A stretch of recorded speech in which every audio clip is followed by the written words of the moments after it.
días, Bonjour, mi nombre es Arturo mon nom est Arturo.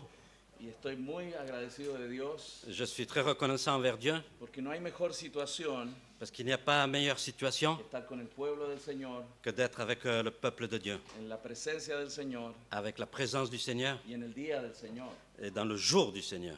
Así que espero que esta mañana Donc j'espère que ce matin, la palabra de Dios la parole de Dieu pueda hablar a nuestros corazones. puisse parler dans nos cœurs.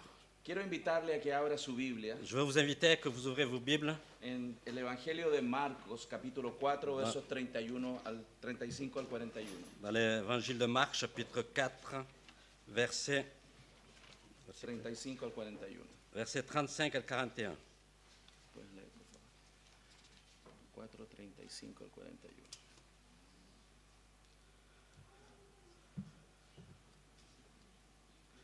Je vais lire le passage, je vous invite à me suivre. La parole de Dieu dit ainsi: Ce même jour, sur le soir, Jésus leur dit: Passons à l'autre bord.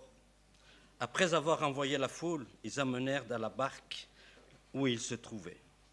Il y avait aussi d'autres barques avec lui. Il s'éleva un grand tourbillon et les flots se jetaient dans la barque, au point qu'elle se remplissait déjà. Et lui, il dormait à la poupe, sur le coussin. Ils le réveillèrent et lui dirent: Maître, ne t'inquiètes-tu pas de ce que nous périssons? S'étant réveillé, il menaça le vent et dit à la mer: Silence, tais-toi. Et le vent cessa. Et il y eut un grand calme. Puis il leur dit: Pourquoi avez-vous ainsi peur? Comment n'avez-vous point de foi? Ils furent saisis d'une grande frayeur, et ils se dirent les uns aux autres: Quel est donc celui-ci à qui obéissent même le vent et la mer? Vamos a orar. Nous allons prier. Señor, en esta mañana Seigneur, ce matin, te damos gracias nous te remercions porque tú estás con nosotros. parce que tu es avec nous. Estamos delante de ti, Nous Señor, sommes devant toi, Seigneur, pero tú también en nuestros corazones. mais toi aussi dans notre cœur. Y rogamos que tu palabra Et nous te supplions que ta parole nos hable profundamente nous parle profondément para conocerte mejor, Señor, pour te connaître mieux y que eso nos transforme et que ceci puisse nous transformer cada día más a la imagen de Cristo. chaque jour à l'image du Christ. Señor, gracias Seigneur, merci porque tú decidiste que tu palabra perfecta parce que tu as décidé que ta parole parfaite sea predicada por hombres imperfectos soit prêchée par des hommes imparfaits, para que la gloria sea tuya, pour que la gloire soit la tienne, no de aquel que expone. pas de celui qui l'expose. Oramos en el nombre de Jesús. Nous prions au nom de Jésus. Amén. Amen. Los creyentes sabemos Les croyants, nous savons que Dios es bueno, que Dieu est bon, pero a veces en las circunstancias de la vida, mais des fois, dans les circonstances de la vie, esas verdades que no cambian ces vérités qui ne changent pas no siempre parecen tan claras. ne paraissent pas toujours aussi claires. En momentos de nuestra vida, Dans des moments de notre vie, los problemas presionan esa verdad. les problèmes pressionnent cette vérité. La verdad no cambia, La vérité ne change pas, pero nuestra percepción de la verdad mais notre perception de la vérité, sí cambia. si elle change. Creo que este texto en esta mañana Je crois que ce texte de ce matin nos va a ayudar a mirar con mayor profundidad va nous aider à regarder avec une plus profonde que las circunstancias vue de la vida que les circonstances de la vie ne changent jamais. y espero que podamos aprender hoy Et j'espère qu'on pourra apprendre aujourd'hui que justamente las tormentas de la vida que justement les tempêtes de la vie van a ampliar nuestra visión de quién es Dios vont agrandir notre vision de qui est Dieu y quiénes somos nosotros. et de qui nous sommes nous. Las tormentas tienen un gran propósito Les tempêtes ont toujours un grand objectif y finalmente eso es muy hermoso et ceci est très bon porque significa que Dios está trabajando en nuestras parce que vidas cela veut dire que Dieu est en train de travailler dans notre vie para que Cristo sea formado en nuestras pour vidas. que Jésus soit formé dans notre cœur. Todos sabemos Nous savons tous que no va a haber un gran arco iris qu'il n'y aura pas un grand arc-en-ciel si primero no hay una gran tormenta. si avant il n'y a pas une grande tempête. Solo conseguimos ver la majestad de los montes On ne peut voir seulement les majestés des montagnes cuando estamos en el valle. quand on se trouve dans la vallée. Logramos ver la belleza de las estrellas Nous pouvons voir la beauté des étoiles en las noches más oscuras. dans les nuits les plus obscures. Por eso espero que esta mañana C'est pour ça que j'espère que ce matin, este pasaje ce passage abra tu corazón ouvre ton cœur y te permita ver a Dios et puisse te permettre de voir à Dieu en los problemas más grandes que a veces pasamos en la vida. dans les problèmes les plus grands que des fois nous passons dans notre vie. ¿Cuál es el contexto de este texto? Quel est le contexte de ce texte? El verso 35 dice, aquel día. Le verset 35 nous dit ce même jour, sur le soir. ¿Cuál fue ese día? Quel était ce jour-là? Fue un día en la vida de Dios encarnado. C'était un jour du Dieu fait chair. Fue un día del ministerio terrenal de Jesús. C'était un jour du ministère terrestre de Jésus. Fue un día muy ocupado. C'était un dia très chargé. Él enseñó todo ese día. Il a enseigné durant toute la journée.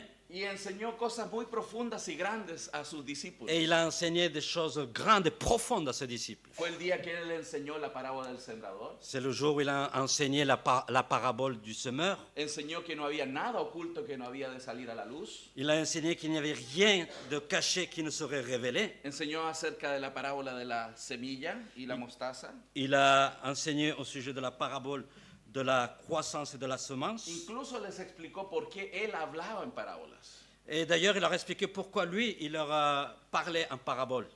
Muchas veces he pensado lo que eso significaría para los discípulos.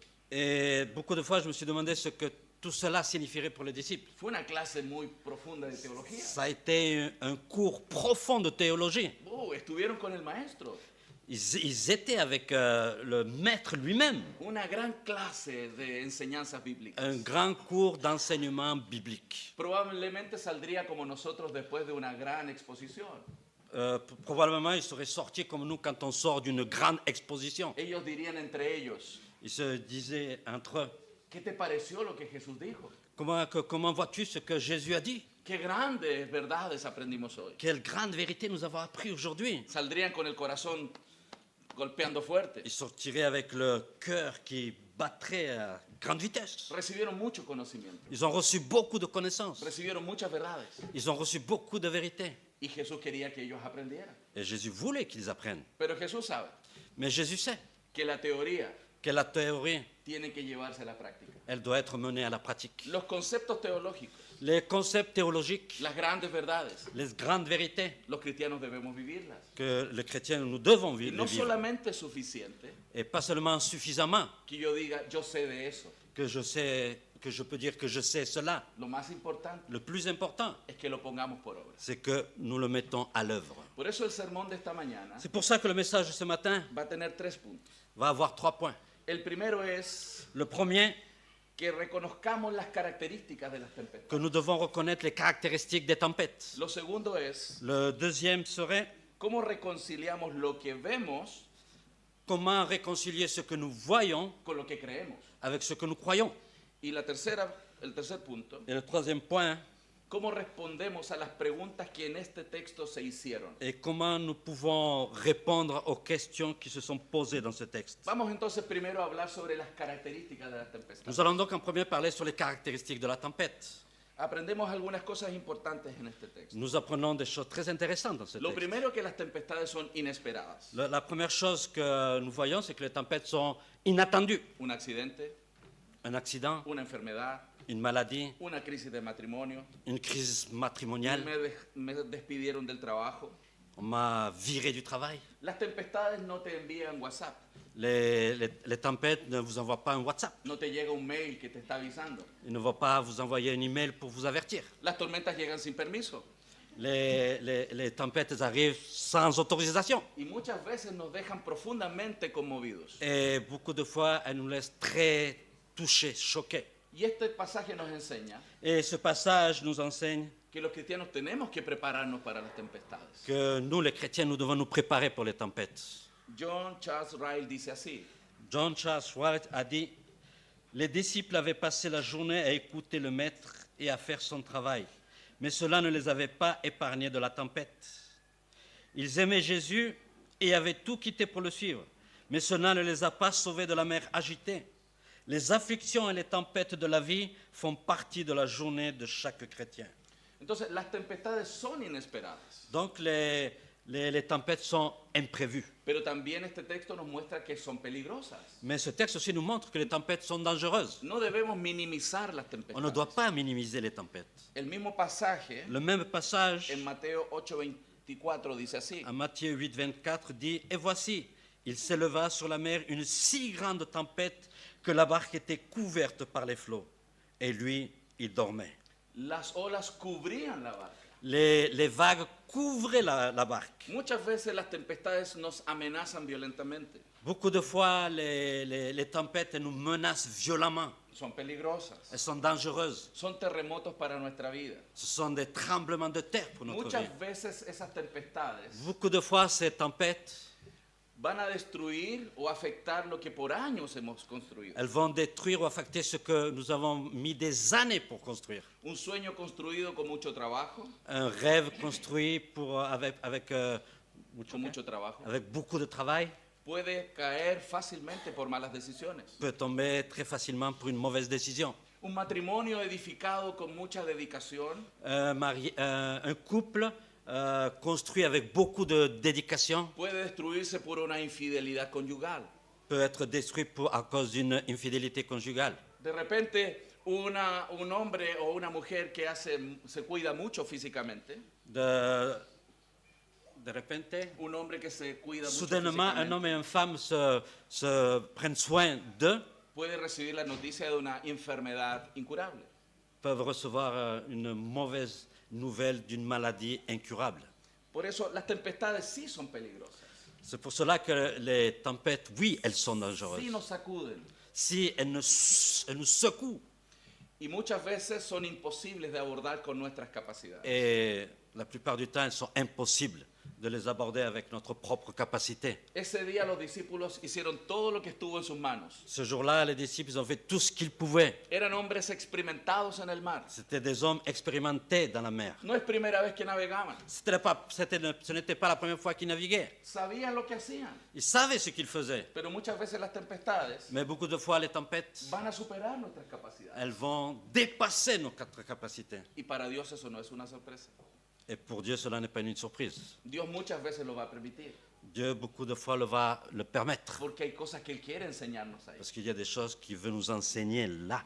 Yo no conozco tu vida, Moi, je ne connais pas ta vie. no sé si hoy estás en una tormenta, Je ne sais pas si aujourd'hui tu passes par une tempête. pero si hay algo que debemos reconocer, Mais s'il y a quelque chose que nous devons reconnaître, que a lo mejor estuviste en una tormenta, que peut-être tu as été dans une tempête, o estás en una ou tormenta, tu te trouves dans une tempête, o vas a estar en una ou tormenta. peut-être tu te trouveras dans une tempête. Por lo tanto, hay que prepararse. Alors, nous devons nous Y préparer. este texto enseña acerca de eso. Et ce texte nous enseigne au sujet de cela. Pero si hay algo que el texto enseña, Mais s'il y a quelque chose que le texte nous enseigne, que aunque la tempestad parece fuera de control, que même si cela paraît que les tempêtes sont hors de contrôle, para Dios no está fuera de control. pour Dieu, il n'y a rien qui est hors de contrôle.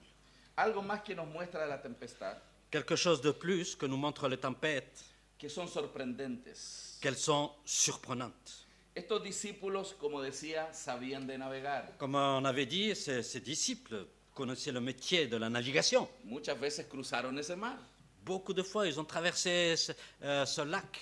pero ahora ellos estaban desesperados. Mais là, en ce moment-là, ils étaient complètement désespérés. El lugar que para ellos era tranquilo comúnmente, L'endroit qui pour eux était très tranquille, normalement, ahora parecía un monstruo que se los iba a comer. il s'est transformé en un monstre, ils voulaient les manger. Muchas veces los entornos conocidos, Beaucoup de fois, les environnements connus, incluso personas que parece que conocemos, même des fois les personnes que nous connaissons, incluso personas que amamos, même les personnes que nous aimons, pueden transformarse peuvent se transformer en las situaciones peligrosas para nosotros. en situations dangereuses pour nous.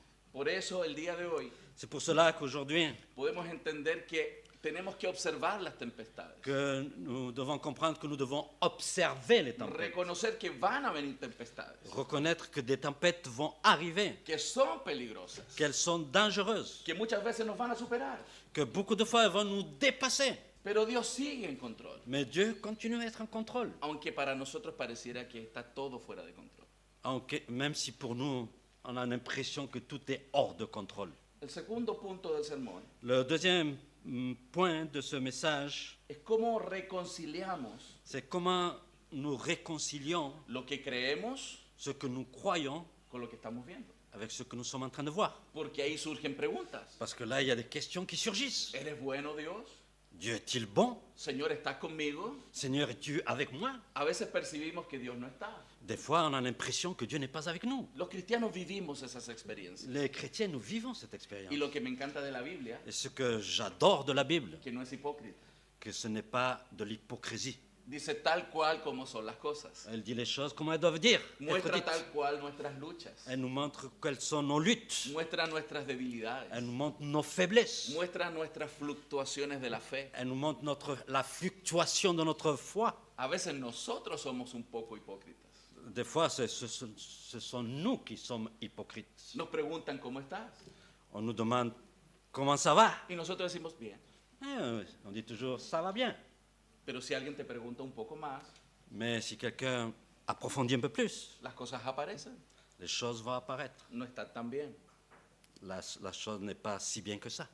Y Dios a veces propone las tormentas Et Dieu, des fois, propose les tempêtes para exponer la verdad. pour exposer la vérité. Cómo realmente estamos. Comment nous nous trouvons réellement. Cómo está nuestra fe.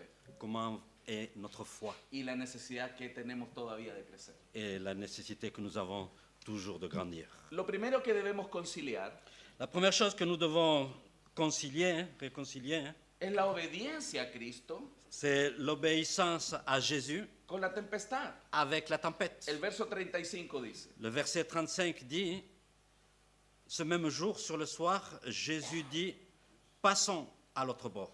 ¿quién le ordenó a los discípulos ir al otro lado? Qui a demandé aux disciples d'aller de l'autre côté? Jesús.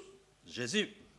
Hermanos, ellos estaban donde Jesús los mandó a estar, Eux, ils étaient là où Jésus leur avait demandé d'aller.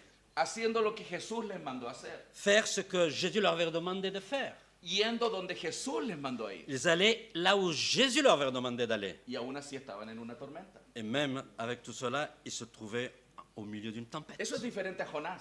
Ça, c'est différent avec Jonas. Jonás estaba en una tormenta, Jonas, il est passé par une tempête, pero no por obediente, mais pas pour obéissant. por ser desobediente. Au contraire, pour être désobéissant. Pero los cristianos a veces estaremos en tormentas, Et nous, les chrétiens, des fois, on sera dans des tempêtes, aunque estemos donde Jesús nos mandó a estar, même si on est là où Jésus nous a demandé d'être, haciendo lo que Jesús nos dijo que hiciéramos, même si on est en train de faire ce que Jésus nous a demandé de faire, caminando hacia donde Jesús nos envió a même si on est en caminar. train de marcher là où le Seigneur nous a demandé d'aller. No sé si usted ha enfrentado algún problema de este tipo. Je ne sais pas si vous avez déjà, si vous avez été confronté à un genre de ce problème. Quizás está sufriendo oposición o ha sufrido oposición por hacer lo que Dios dice. Peut-être vous êtes en train de souffrir, vous avez souffert de l'opposition pour faire ce que Jésus vous a demandé de faire. Hermanos, este texto nos enseña Mes frères, ce texte nous enseigne que hay momentos que vamos a sufrir qu'il y a des moments que nous allons souffrir, no por estar en contra de Cristo, pas pour être contre Jésus, sino por andar en el camino correcto de Cristo. mais pour être en train de marcher dans le chemin correct avec Jésus. Nosotros no vendemos un evangelio distinto al de la Biblia, Nous ne vendons pas un évangile distinct, différent como algunos, de celui de la Bible, como algunos ofrecen por ahí. comme certains proposent par là-bas. En mi país hay algunos que dicen, pare de sufrir. Dans mon pays, il y en a qui disent « Arrêtez de souffrir No, eso no sucede. ».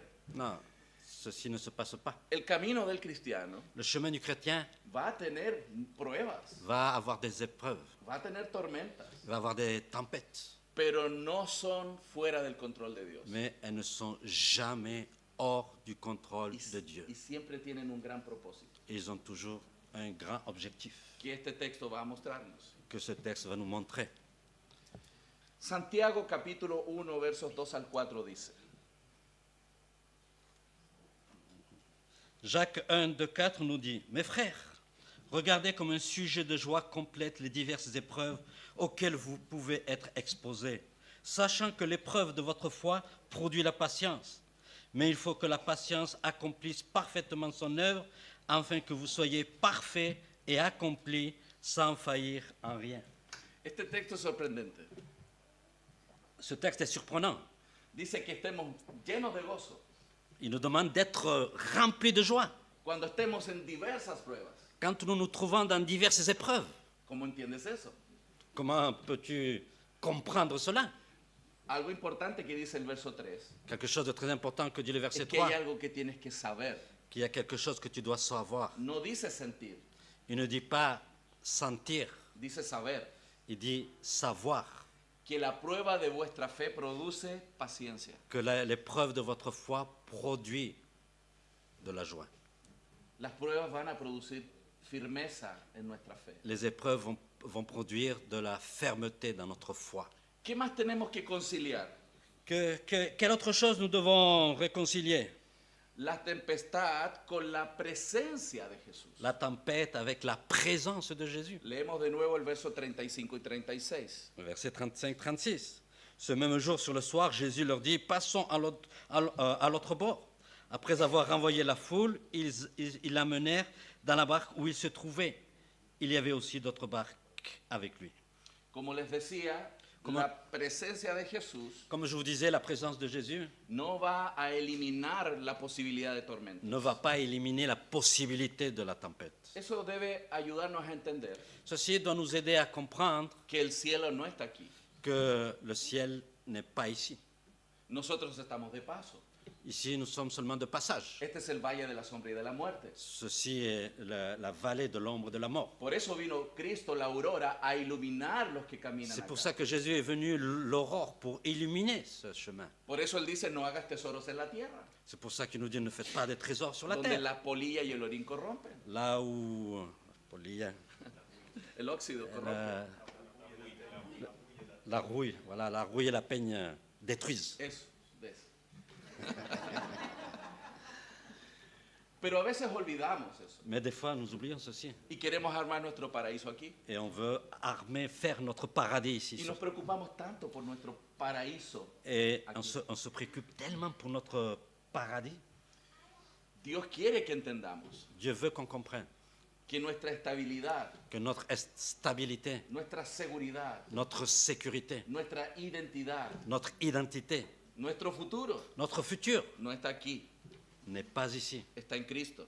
Elle est en Christ. Y nuestra ciudadanía Et notre citoyenneté, no está en Luxemburgo, elle n'est pas ici au Luxembourg. no está en Francia, Elle n'est pas en France non plus. está en los cielos. Elle est dans les cieux. La tempestad ayudó a los discípulos a entender La tempête a aidé les disciples à comprendre que podemos entonces confiar en Jesús qu'on peut alors vraiment avoir confiance en Jésus en toda tempestad de la vida. dans toutes les tempêtes de la vie. Tercer elemento que debemos conciliar, Troisième élément que nous devons concilier, la tormenta la tempête con que Jesús está durmiendo. avec le sommeil de Jésus. Wow, eso es muy loco. Ceci, c'est complètement fou. Yo creo que el drama más grande de ellos Je crois que le drame le plus grand pour eux, no era la tormenta, ce n'était pas la tempête, sino que Jesús sinon que Jésus estaba durmiendo. était en train de dormir. En el momento más difícil de la vida de esos discípulos, Dans le moment le plus difficile de la vie de ses disciples, el maestro dormía. le maître était en train de dormir. ¿No has sentido tú esa sensación Tu n'as pas expérimenté cette sensation que cuando estás en problema que quand tu es dans des problèmes y estás clamando a Dios, et que tu es en train de clamer le Seigneur, parece que Dios no te escucha, on dirait que Dieu ne t'écoute pas, parece que Dios no está? on dirait que Dieu n'est pas là. Pero Jesús le quería enseñar a ellos Mais Jésus voulait leur enseigner à eux, que aunque aparentemente él Même- está durmiendo, même si apparemment il était en train de dormir, Dios tiene el control. Dieu contrôle toutes El choses. Salmo 121, 1 al 3 dice así: Le psaume 121 à 3 dit, je lève mes yeux vers les montagnes, d'où me viendra le secours? Le secours me vient de l'Éternel qui a fait les cieux et la terre. Il ne permettra point que ton pied chancelle, celui qui te garde ne se moillera point. No se dormirá el que te guarda. Celui qui te garde ne sommeillera point. Él no duerme, Il ne dort pas. él no pierde el control, Il ne perd jamais le contrôle. aunque a ti te parece. Même si à toi, tu as l'impression que Eso enseña este texto. ceci enseigne ce texte. Aquel que no duerme, Celui qui ne dort jamais, aquel que parece no estar atento, celui qui paraît qu'il ne fait pas attention, dice que no va a dejar que tu pie resbale. il dit qu'il ne laissera pas que ton pied chancelle. No se dormirá aquel que te guarda. Celui qui te garde ne sommeillera point. Aleluya, alabado sea el Señor. Alléluia, loué soit le Seigneur. El tercer punto del sermón Le troisième point de ce message, es responder a las grandes preguntas c'est répondre aux grandes questions que están hechas en esta tempestad. qui ont été posées durant cette tempête. Y es bien interesante que el texto nos muestra tres preguntas. Et c'est très intéressant de voir que le texte nous présente trois questions. La pregunta primera La première question, está en el verso 38 c'est dans le verset 38, y dice, Maestro, ¿no tienes cuidado que perecemos? qui dit « Maître, ne t'inquiètes-tu pas de ce que nous périssons ?» A veces leemos esa pregunta Deux fois, on lit ces questions sin la intención del momento. sans l'intention du moment. Porque a lo mejor tú estás sentado en tu casa, tranquilo, Peut-être parce que tu es assis tranquillement dans ta maison, leyendo la Biblia. en train de lire la Bible. Pero no te estás poniendo en la situación. Mais tu ne te trouves pas, tu n'étais pas en train de te mettre dans cette situation. Para ellos están muriendo. Eux, ils sont en train de mourir. Ellos tienen terror. Eux, ils sont aterrorisés. Por eso esa pequeña frase C'est pour ça que cette petite phrase, es un grito de las entrañas. c'est un cri des entrailles. Es un grito que nace de la crisis. C'est un cri qui naît de la crise. Es un grito del alma. C'est un cri de l'âme. Quizás como alguno que has hecho tú en tu vida. Peut-être comme des cris que toi, tu as déjà fait dans ta vie. Por eso ellos gritan, Maestro, ¿no tienes cuidado que C'est pour perecemos? ça qu'ils crient, Maître, ne te soucies-tu pas de nous?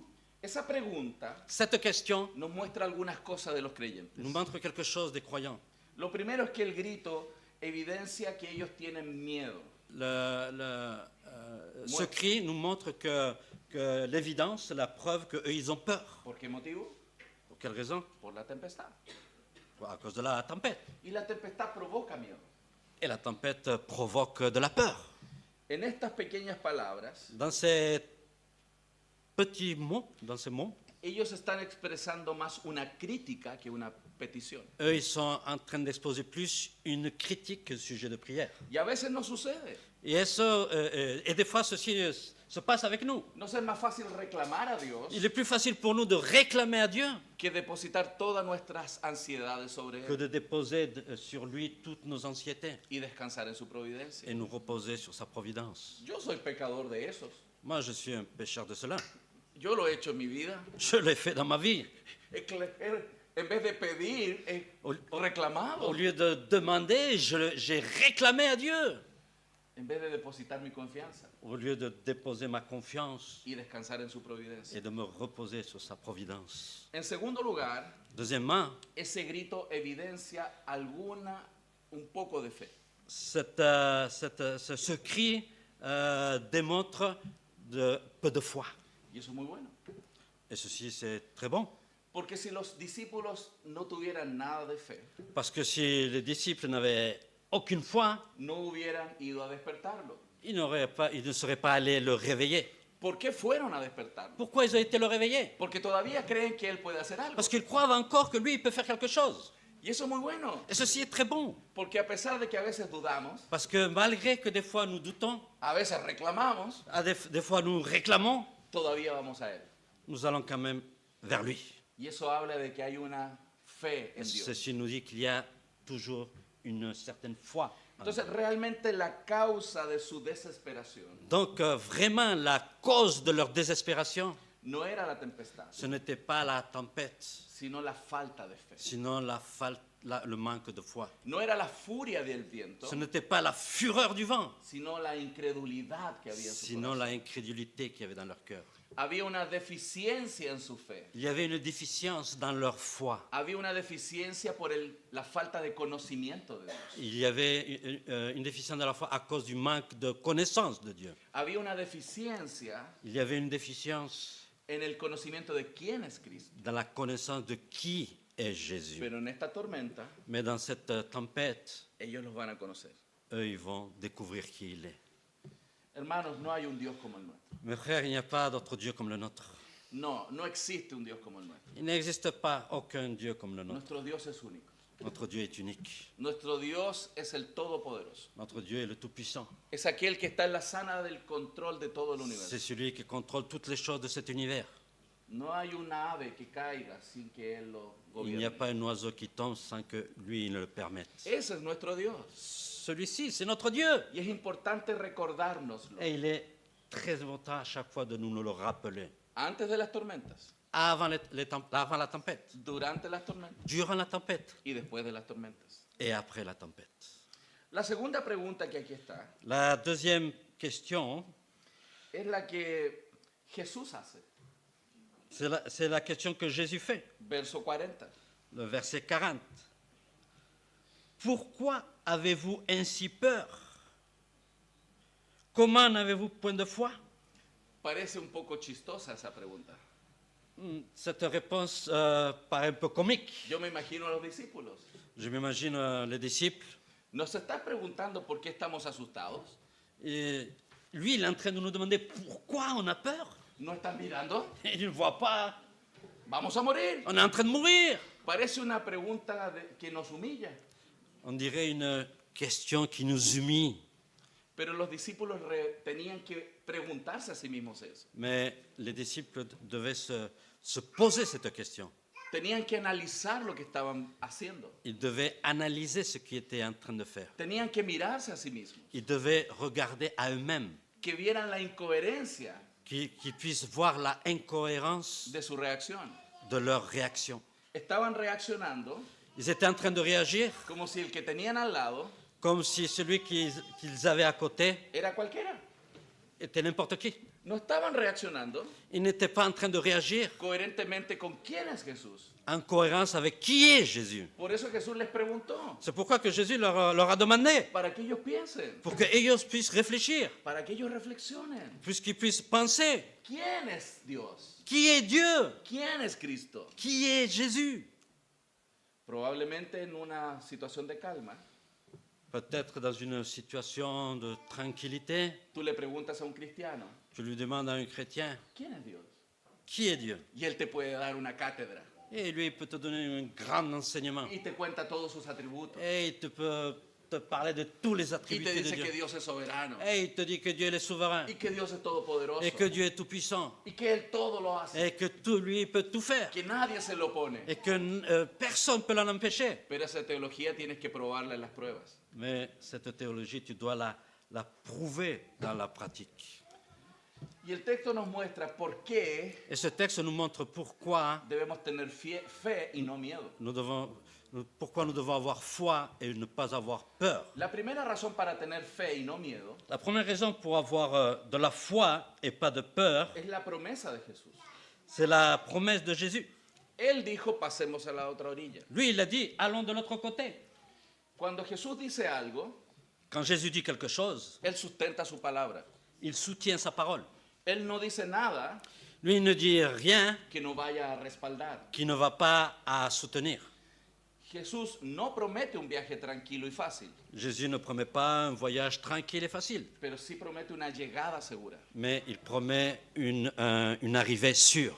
Jesús no promete la ausencia de batallas, Jésus ne promet pas l'absence de bataille, pero sí garantiza la victoria. mais oui, il garantit la victoire. Por eso necesitamos conocer C'est pour cela que nous devons connaître muy bien lo que ofrece la palabra très de bien Dios. ce que la parole de Dieu nous offre. Y cuando la duda asalte nuestra Et fe, quand le doute influence notre foi, debemos recordar muy bien nous devons nous rappeler très bien lo que la palabra de Dios promete. ce que la parole de Dieu nous promet. La segunda razón para tener fe y no miedo, La deuxième raison pour avoir de la foi et pas de peur, evidentemente es la presencia de Jesús. évidemment, c'est la présence de Jésus. El Salmo 23:4 dice así: Le psaume 23, 4 dit « Quand je marche dans la vallée de l'ombre de la mort, je ne crains aucun mal, car tu es avec moi. Ta houlette et ton bâton me rassurent. ¿Por qué no tememos mal alguno? » Pourquoi nous n'avons rien à craindre? ¿Qué dice el versículo? Qu'est-ce que nous dit le verset? Porque tú estarás conmigo. Parce que toi, tu seras avec moi. Suficiente razón. C'est une raison suffisante. Si yo entiendo quién es Dios, Si je comprends qui est Dieu, si yo entiendo quién es Jesús si je comprends qui est Jésus, y sé que Él está conmigo, et que je sais qu'il est avec moi, no voy a temer. je n'ai pas de raison d'avoir Yo peur. recuerdo Je me rappelle, cuando mis hijos eran pequeños. quand mes enfants étaient petits, Yo tengo dos hijos. j'ai deux enfants. Uno tiene 25 años, Un, il a 25 ans. él está en Chile y trabaja como ingeniero. Il est au Chili, il travaille comme Entre ingénieur. paréntesis, soy chileno. Donc, moi, je suis chilien. Nadie es perfecto. Personne n'est parfait.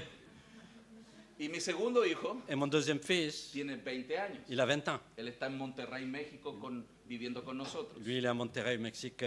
Il vit avec nous. Pero cuando los hijos eran pequeños Mais quand nos enfants étaient petits, y se sentían asustados por algo, quand ils étaient effrayés pour quelque chose, ¿qué hacen los niños? que font les enfants? Se acercan a los padres Ils s'approchent des parents y abrazan sus piernas. et ils attrapent leurs jambes, leurs pieds. ¿Y qué sucede con su intranquilidad? Et qu'est-ce qui se passe avec leur intranquillité? Se acaba. Ça ¿Por qué? s'arrête. Pourquoi? Porque su padre está con ellos. Parce que leur père est avec eux. Y ellos tienen una percepción, Et eux, una idea. eux, Los niños tienen una parce que percepción les enfants, ils ont une perception de que el papá los puede proteger. de que leurs parents peuvent les protéger. Cuando un cristiano Quand un chrétien abraza a Dios, embrasse à Dieu, se pega a Dios, se colle à Dieu, va a sentir lo mismo. il va sentir la même chose. Va a experimentar Il va expérimenter que el que todo lo puede que celui qui peut tout está con él. est avec lui. La presencia de Dios La présence de Dieu libera, elimina nuestro temor. enlève toute crainte, toute peur. La cuarta razón para, La tercera razón para tener fe y no miedo, La troisième raison pour avoir de la foi et non de la peur, justamente es la paz de Jesús. c'est justement la paix de Jésus. Él estaba durmiendo. Lui, il est en train de dormir. Entonces, si él no está preocupado, Donc, si lui n'était pas préoccupé, yo no imagino a Jesús comiéndose las uñas. je ne vois pas Jésus en train de se mordre les ongles, ronger les ongles. Él estaba durmiendo Il est en train de dormir. en la peor tempestad. Dans la pire tempête qu'il y avait. Si alguna vez usted ve a Dios preocupado, Si une fois vous voyez à Dieu préoccupé, ahí preocúpese. là, oui, vous devez vous préoccuper. Pero Dios no se preocupa. Mais Dieu ne se préoccupe jamais. Y si Él no se preocupa, Et si lui, il n'est jamais préoccupé, nosotros tampoco deberíamos. donc nous, on ne devrait jamais se préoccuper.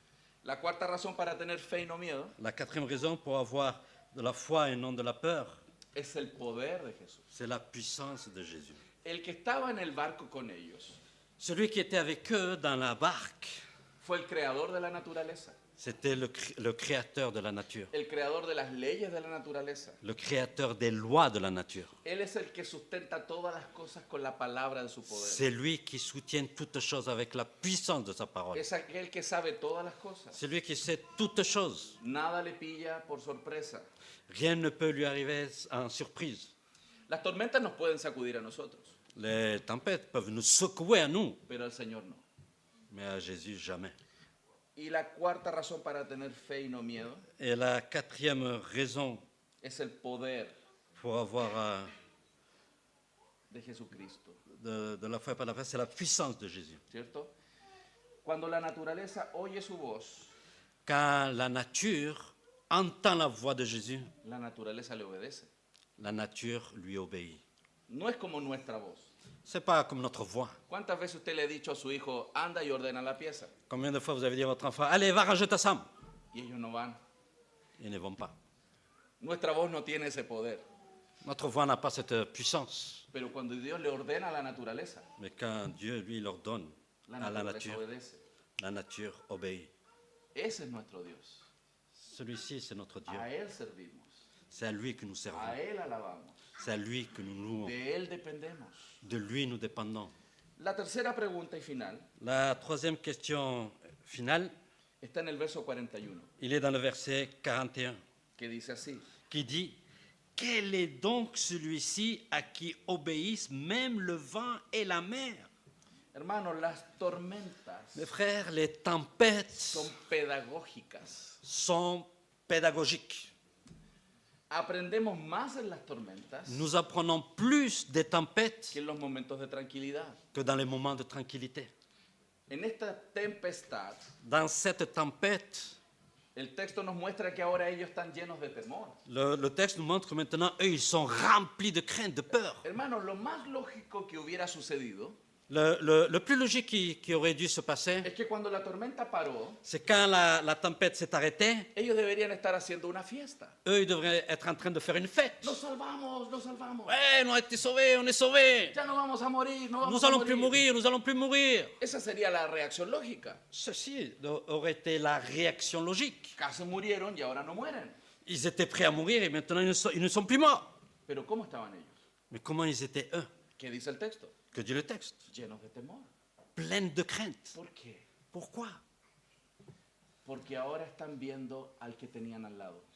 Parce que maintenant, ils sont en train de voir celui qu'ils avaient à côté. Ahora están comprendiendo mejor quién es el que tenían al lado. Maintenant, ils sont en train de comprendre qui est vraiment celui qui était avec eux.